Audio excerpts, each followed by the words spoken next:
Hello guys, we are back with our next lecture. In this lecture, let us go through the next question. Okay, so this question belongs to GATE CSC 2018.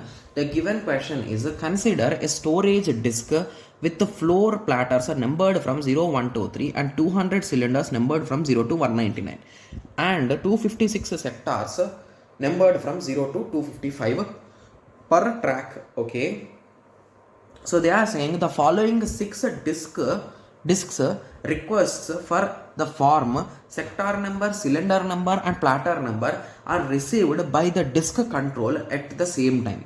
Okay, so they gave a series of numbers. Currently the head is positioned at the number 100 of cylinder 80.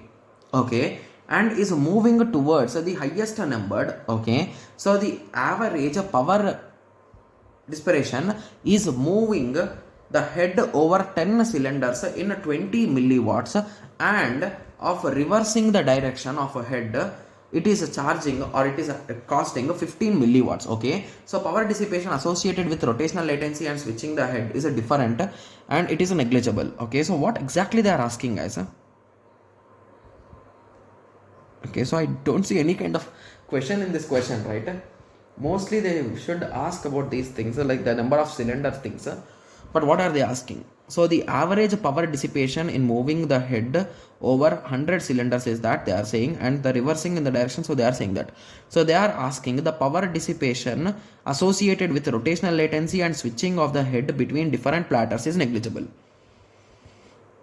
Okay, so I think they are trying to ask how much is the total power which is a consumption, right? Yes, so to calculate that, first of all we need to calculate what is the distance this header is traveling and how many times it is hitting the end and it is switching, right? Yes, so did they give any algorithm which we should apply? I think that's also not given, right? Oh my god, just give me a second, guys. So they gave about this platter 200 cylinders and 256. I don't know why did they give that information. Okay, the following 6 disks are there. Okay, currently the head is 80 and it is moving to the highest numbers. Okay, so just give me a second, guys. I think is there anything missing in the question? Just give me a second. Okay, so let us read the question again and let us remove unwanted things, guys. So there are many unwanted things when I read the question again, so let us remove them.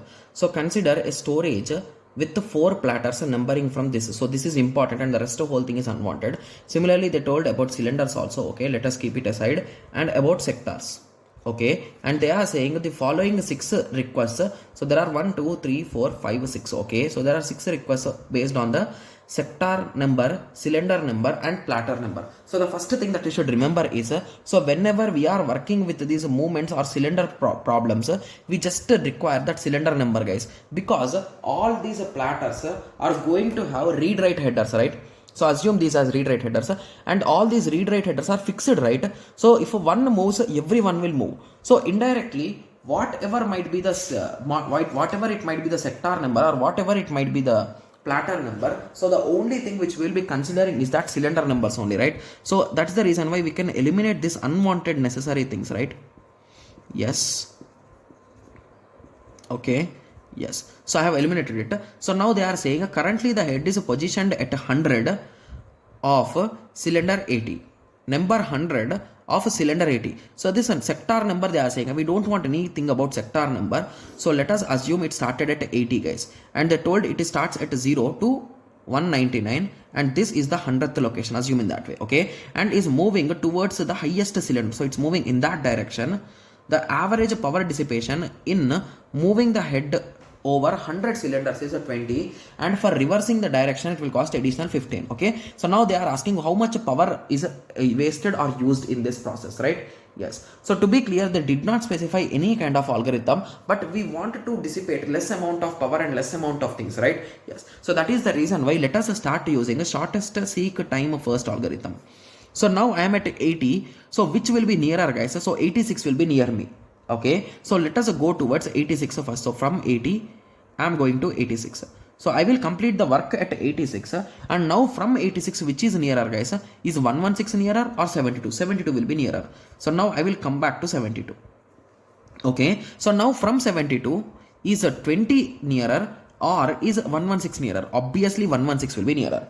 So now I will complete my task at 116 and I will move to 134 and I will complete that task also, and I will return back to 20, okay, and then I will return back to 16, right? Yes. So indirectly how much distance I am traveling, guys? Here it is a 6, here it is a 14, here it is how much, guys? So 134 minus 72, it is a 62. Similarly 134 minus 16, which is a 118. Okay, so what is the total? It is a nothing but, I'm using calci, guys, don't think too much that how I am doing that much fastly. So 6 plus a 14 plus a 62 plus a 118, so the total movement is a 200 cylinders we have moved, guys. Okay, and they give few things in the question really clearly, right? They told that how many times we are moving 100 cylinders, we are going to charge 200 milliwatts. So assume this as a cost for traveling 100 cylinders, guys. So we traveled 200 cylinders, so 40 milliwatts is consumed here, right? Yes. And how many times did we swap ourselves, guys? So we swapped here once, twice and thrice. So in 3 times we changed our direction. So each direction change costs 15. Okay, so it is nothing but a 40 plus, okay, so 40 plus 3 into 15, that is nothing but 85. So a total charge of 85 will be consumed here, right? Yes, so 85 is the correct answer. Got it? Yes, it's a quite interesting question, right? To be clear, yes, because this is the first time I think they asked about this power consumption and they gave clearly the values and everything, right? Yes. So now I hope everyone got a clear idea on this. So in the next lecture, let us continue with the next question. Okay, yes. So let us meet in the next lecture. Thank you. Thanks for watching. Like, share and subscribe for more awesome videos like this. Thank you.